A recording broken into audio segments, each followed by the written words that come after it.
అమ్మకి బాగా నేను హెల్ప్ఫుల్గా ఉండే అన్ని వాళ్ళు దూరంగా ఉండేవాళ్ళండి. అందుకని అన్ని ఎక్కువ అమ్మకి నాకు ఎక్కువ బజార్కి వెళ్ళడం కానీ చేయడం కానీ.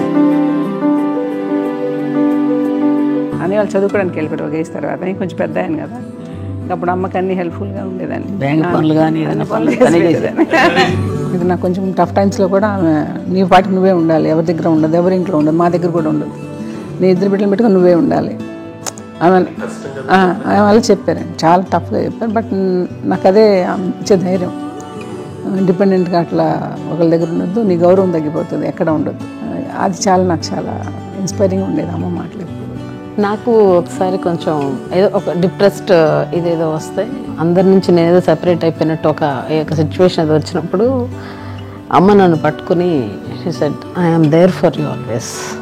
ఎవరు నో అన్నా ఎస్ అన్నా ఫ్రెండ్స్ కానీ ఎవరైనా సరే ఎప్పుడు కూడా అలోన్గా మట్టుకు అనుకోకు, నేనున్నాను నీకు. నాకు ఇచ్చిన సలహా ఏం లేదు.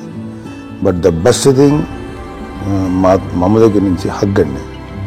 ఈరోజు కూడా మా అమ్మని హగ్ చేసుకోకపోతే అంటే అది నాకు మా అందరిలోనూ, అంటే ఆవిడ పెద్ద చదువుకున్న వ్యక్తి కాదు, పెద్దగా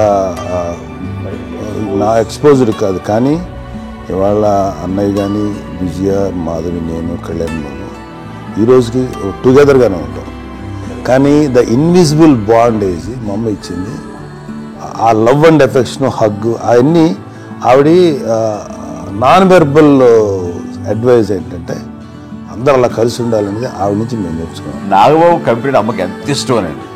మా కంపెనీలో పెద్ద నవ్వదు కానీ రిలాక్స్ అవ్వదు, కానీ నాగబాబు కనబడితే నవ్వు. అందులో అత్యంత క్లోజ్ తనే.